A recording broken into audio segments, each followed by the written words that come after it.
des versets 1 à 10. Deutéronome, chapitre 27, versets 1 à 10. 27, versets 1 à 10.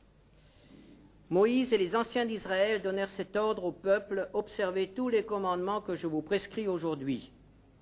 Lorsque vous aurez passé le Jourdain pour entrer dans le pays que l'Éternel ton Dieu te donne, tu dresseras de grandes pierres et tu les enduiras de chaux. Tu écriras sur ces pierres toutes les paroles de cette loi, lorsque tu auras passé le Jourdain pour entrer dans le pays que l'Éternel ton Dieu te donne, pays où coule le lait et le miel, comme te l'a dit l'Éternel, le Dieu de tes pères.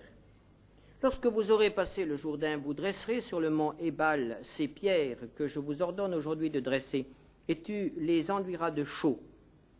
Là, tu bâtiras un autel à l'Éternel ton Dieu, un autel de pierres sur lesquelles tu ne porteras point le fer. Tu bâtiras en pierre brute l'autel de l'Éternel ton Dieu. Tu offriras sur cet autel des holocaustes à l'Éternel ton Dieu. Tu offriras des sacrifices d'action de grâce, et tu mangeras là, et te réjouiras devant l'Éternel ton Dieu. Tu écriras sur ces pierres toutes les paroles de cette loi en les gravant bien nettement. Moïse et les sacrificateurs, les Lévites, parlèrent à tout le peuple et dirent: Israël, sois attentif et écoute. Aujourd'hui, tu es devenu le peuple de l'Éternel ton Dieu. Tu obéiras à la voix de l'Éternel ton Dieu, et tu mettras en pratique ces commandements et ces lois que je te prescris aujourd'hui. Et nous passerons au livre de Josué, au chapitre 8, où nous lisons la réalisation de cet ordre. Josué, chapitre 8, nous voyons comment le peuple a obéi.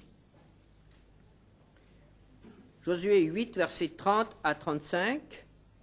Alors Josué bâtit un autel à l'Éternel, le Dieu d'Israël, sur le mont Ébal, comme Moïse, serviteur de l'Éternel, l'avait ordonné aux enfants d'Israël, et comme il est écrit dans le livre de la loi de Moïse.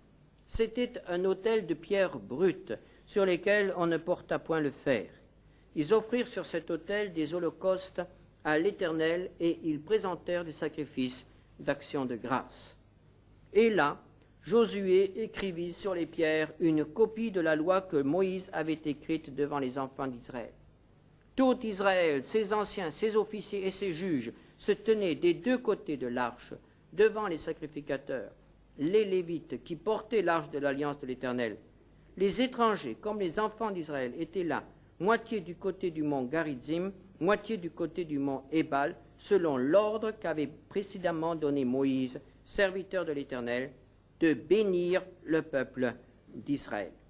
Josué lut ensuite toutes les paroles de la loi, les bénédictions et les malédictions, suivant ce qui est écrit dans le livre de la loi. Il n'y eut rien de tout ce que Moïse avait prescrit que Josué ne lut en présence de toute l'assemblée d'Israël, des femmes et des enfants et des étrangers qui marchaient au milieu d'eux. Cet événement remarquable se situe tout au début de la conquête.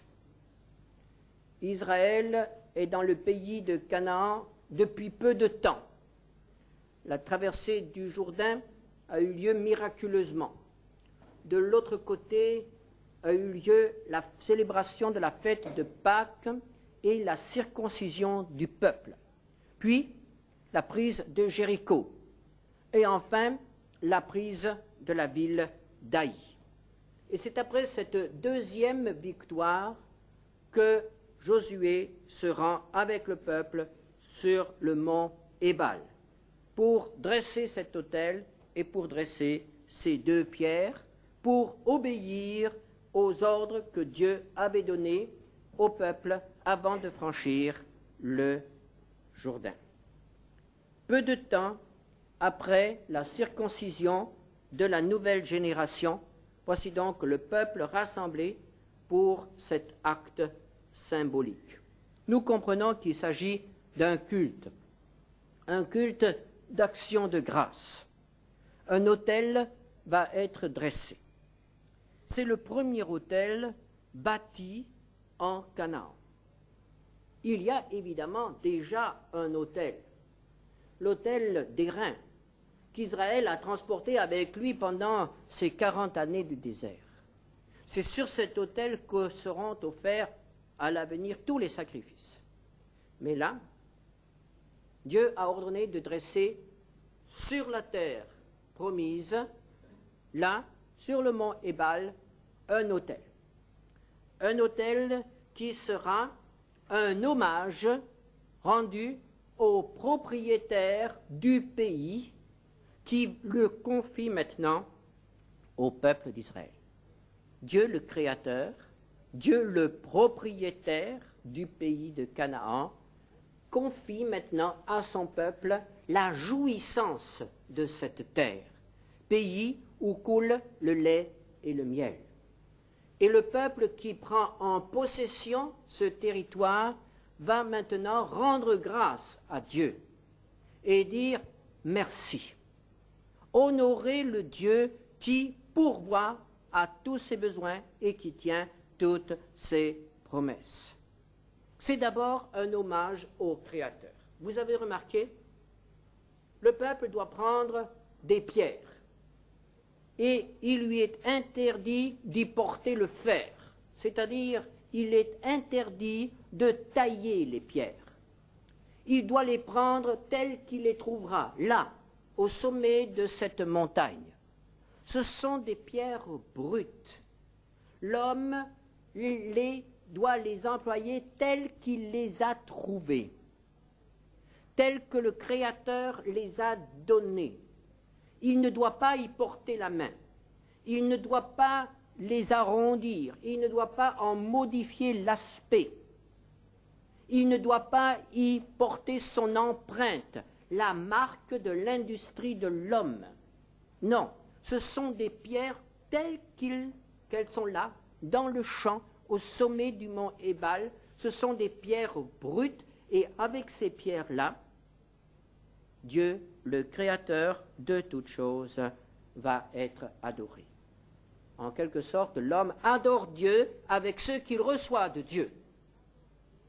Il reconnaît que le Seigneur est le Créateur de toutes choses.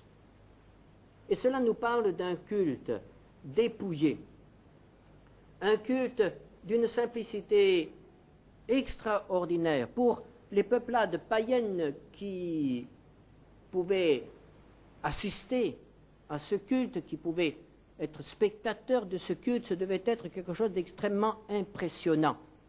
Tout un peuple qui se réunit autour de quelques pierres dressées, sans ornement, sans artifice, quelques pierres dressées, posées les unes sur les autres pour adorer Dieu. Le Dieu de toutes choses, le Dieu créateur des merveilles de l'univers, peut être adoré n'importe où, dans le plus grand dépouillement. Il n'a pas besoin que nous lui apportions nos fastes, nos richesses. Nous pouvons l'adorer avec ce que nous avons à notre disposition, tel que nous sommes. C'est l'hommage de la créature à son Créateur. Ce que tu trouves, tu me l'apportes. Et c'est avec ça que tu vas me servir et m'adorer. C'est un culte à la portée de chacun. C'est à cela que le Seigneur nous invite aussi tous les jours. Servir Dieu avec ce qu'il nous a donné. Des pierres brutes peut-être, mais des pierres dressées pour sa gloire, mises à sa disposition, en hommage à sa bonté, à sa compassion envers nous. Des pierres brutes, empilées. Mais, vous avez peut-être remarqué, il en fallait 12. Pas n'importe quel nombre. Dieu a dit, vous prendrez 12 pierres et vous ferez un autel. 12 pierres. Pourquoi 12 pierres? Parce qu'en Israël, il y avait 12 tribus. Et nous comprenons immédiatement la relation. Il y a ici 12 pierres parce qu'il y a autour 12 tribus qui forment un peuple. Alors il y a une relation entre cet autel qui est dressé là et le peuple qui se rassemble autour. S'il y avait eu 13 tribus, il y aurait eu 13 pierres. S'il n'y en avait eu que 10, il y aurait eu 10 pierres. Il y a une relation entre le nombre de pierres et le nombre de tribus qui se réunissent autour de cet autel. Il y a donc une relation entre les hommes qui adorent et l'autel. En quelque sorte, il y a une identification. Chaque tribu pouvait dire « ma pierre est là, ma pierre est là ». Le culte au Dieu vivant n'est pas un culte auquel on peut assister en spectateur ou en auditeur. Lorsque nous adorons le Dieu vivant, nous sommes toujours personnellement impliqués. Notre pierre est dans l'autel. Et si notre pierre n'est pas dans l'autel, notre culte ne vaut rien.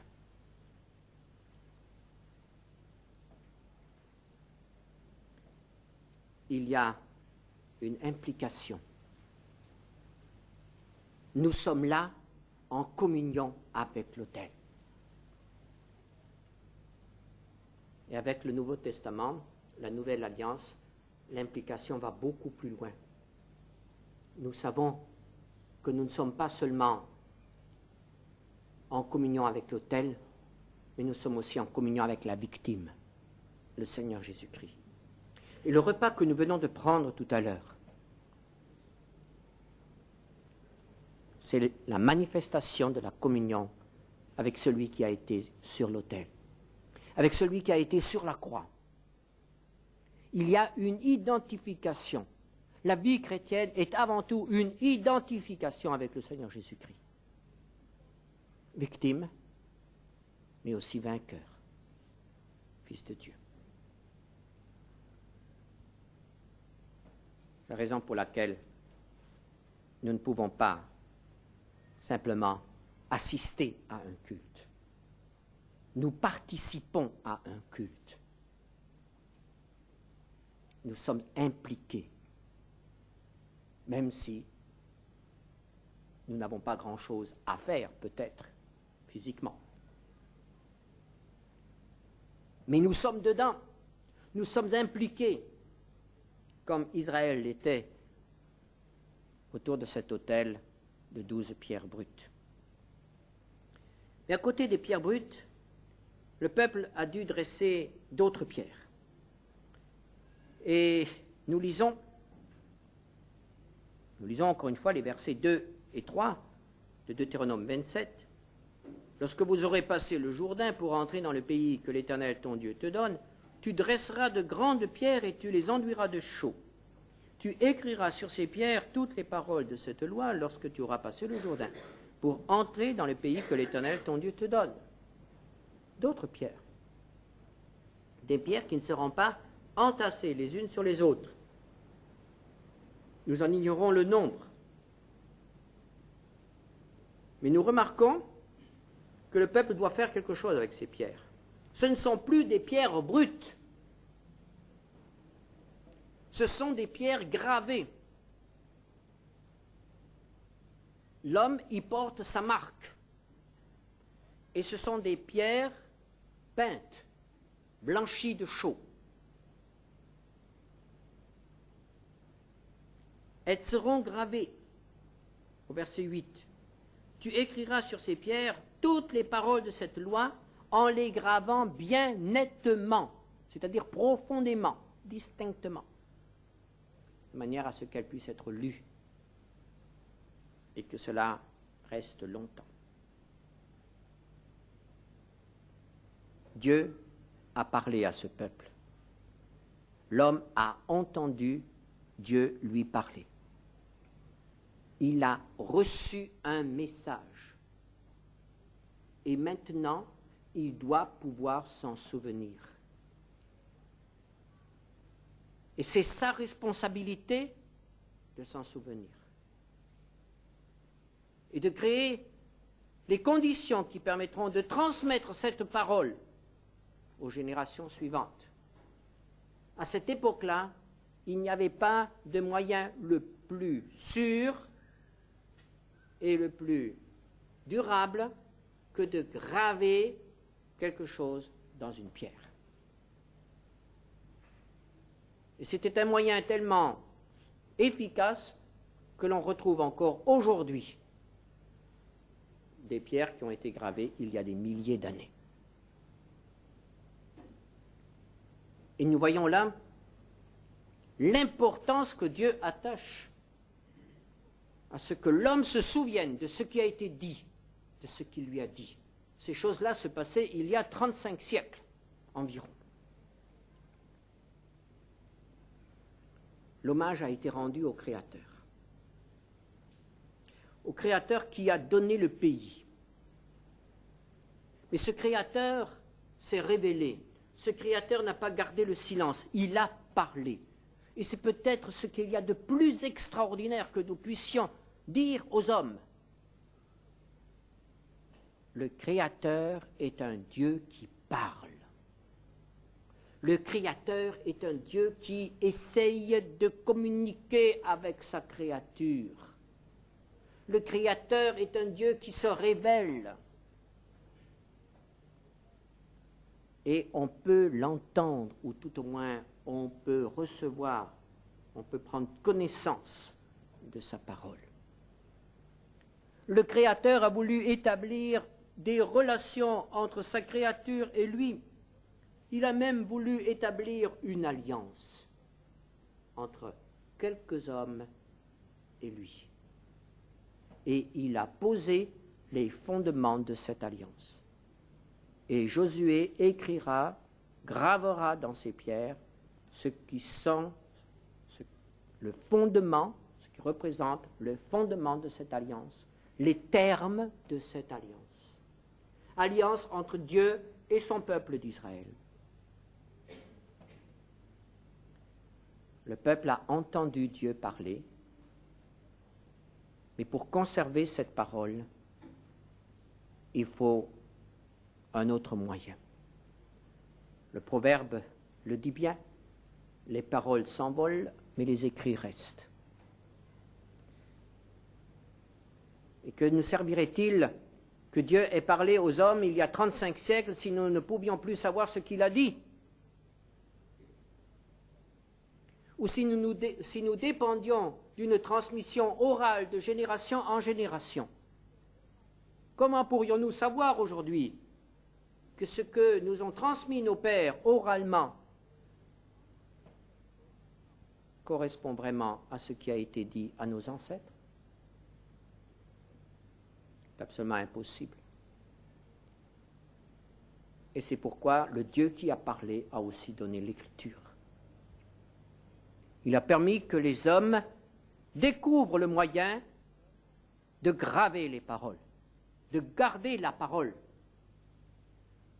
moyen de se souvenir, moyen de retrouver contact avec le passé. On dit que c'est le début de l'histoire, mais pour nous c'est aussi le début de la révélation et d'un plan du salut qui aboutit jusqu'à nous ce matin, ici. Parce que si nous sommes là, c'est parce qu'il y a eu un moyen de conserver ce que Dieu a dit aux hommes il y a 35 siècles. Parce qu'il y a eu ce moyen que l'on appelle l'Écriture. L'Écriture, quelle que soit la forme, mais quelque chose pouvait être maintenu, pouvait être saisi, pouvait être fixé et transmis. Le Dieu qui parle a aussi voulu être le Dieu des Écritures.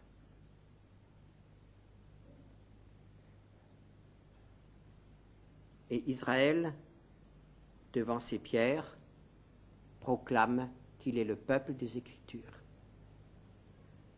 Le peuple de l'alliance écrite avec son Dieu. Le peuple qui se souvient. Et en cela, il est absolument unique. Un témoin païen de cette scène aurait été profondément étonné. Voici un peuple qui se réunit pour une grande célébration religieuse. et qui dresse un autel. Pauvre autel de 12 pierres brutes, sans aucun décor, sans aucun aménagement. Et au lieu de dresser tout autour des statues, de construire des temples, de mettre des banderoles, tous les ornements dont les hommes sont capables, que les hommes sont capables de créer, voici que le seul objet qui attire l'attention, ce sont des pierres gravées. Et gravées de manière à ce que ce soit les écrits qui retiennent l'attention. Ce n'est pas la forme des pierres. Ce qui est gravé dessus n'explique pas ce que représente la pierre. La pierre n'est qu'un support. Ce qui est important dans cette affaire-là, c'est ce qui est écrit. C'est la parole.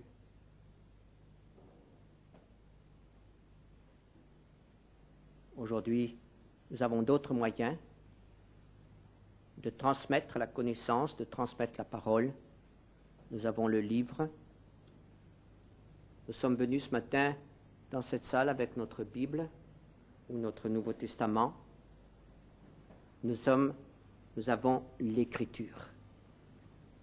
Mais en réalité, il n'y a pas une très grande différence dans la manière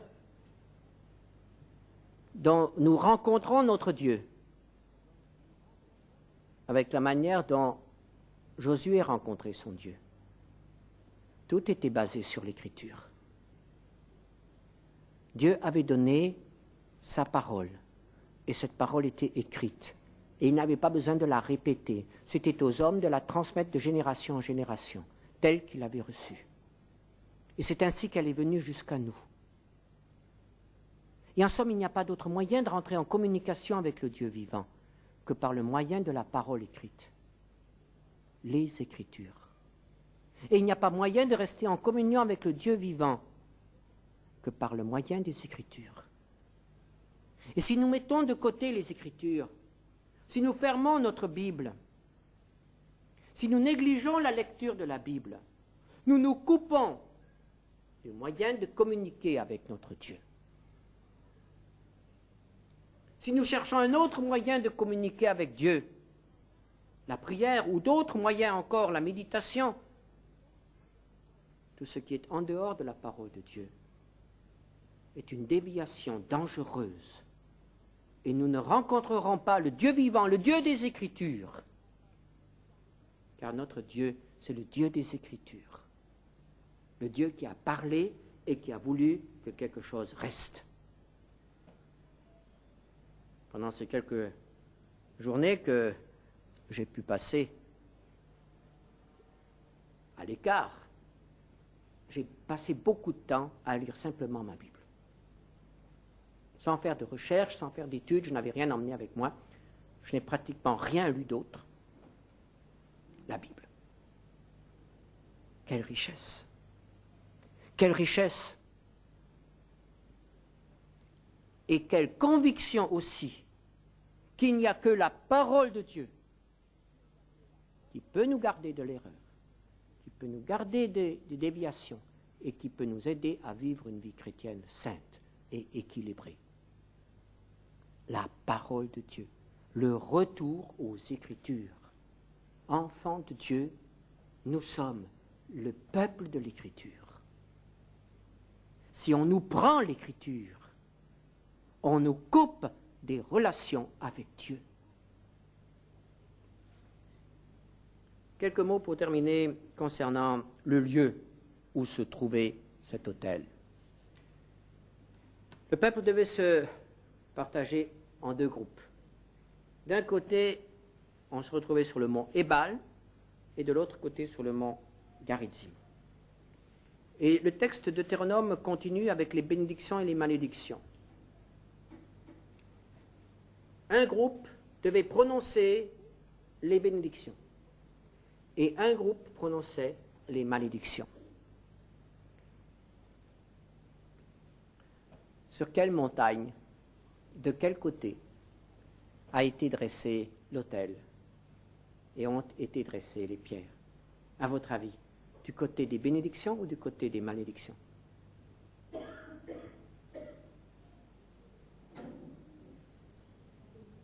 Pardon? Côté des bénédictions.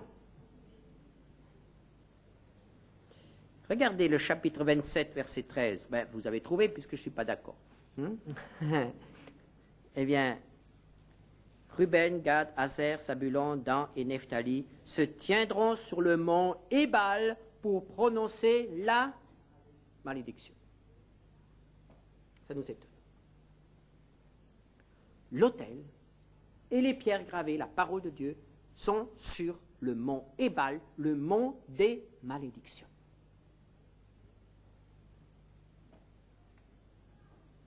Qu'est-ce que ça signifie? Pourquoi?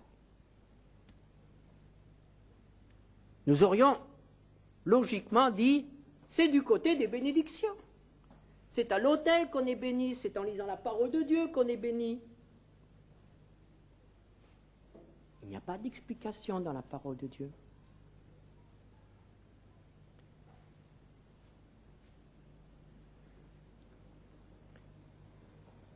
Quand ça va mal dans notre vie, quand nous subissons les conséquences de nos erreurs et de nos désobéissances, on peut dire c'est la malédiction, n'est-ce pas? Ça va mal, ça va mal. Alors il faut aller au sommet du mont Ébal. Et que trouvons-nous au sommet du mont Ébal? Eh bien, nous trouvons la parole de Dieu. La parole de Dieu qui nous dit pourquoi ça va mal. Et ce qu'il faut faire pour que cela cesse d'aller mal, pour que cela aille bien. Et quand nous avons désobéi, il est bon de pouvoir trouver sur le mont Ébal, le mont des malédictions, un autel dressé. Un autel en souvenir de celui qui est mort pour nous, le Seigneur Jésus. Quand ça va mal, notre place est au pied de la croix. Quand ça va mal, nous avons à ouvrir la parole de Dieu. Nous avons aussi à le faire quand ça va bien. Mais quand ça va mal, il y a là le remède qui est indiqué. Est-ce qu'il y a quelque chose qui ne tourne pas dans notre vie? Alors ouvrons la parole de Dieu et nous recevrons la réponse. Plaçons-nous au pied de la croix et nous recevrons le pardon et nous apprendrons de nouveau à adorer et à servir et les choses iront mieux. C'est ainsi que Josué nous donne une grande leçon. Qu'est-ce que la vie chrétienne? Le contact constant avec l'autel et les Écritures. Et il ne faut pas aller au-delà. C'est la source de toute vie chrétienne abondante, c'est la source de tout service béni. Que rien ne nous éloigne de la parole de Dieu et de la croix. Amen. Seigneur notre Dieu, nous te rendons grâce de nous avoir donné ta parole. Nous te rendons grâce, Seigneur, de pouvoir la lire en toute liberté, sans crainte. Elle n'est pas hors de portée.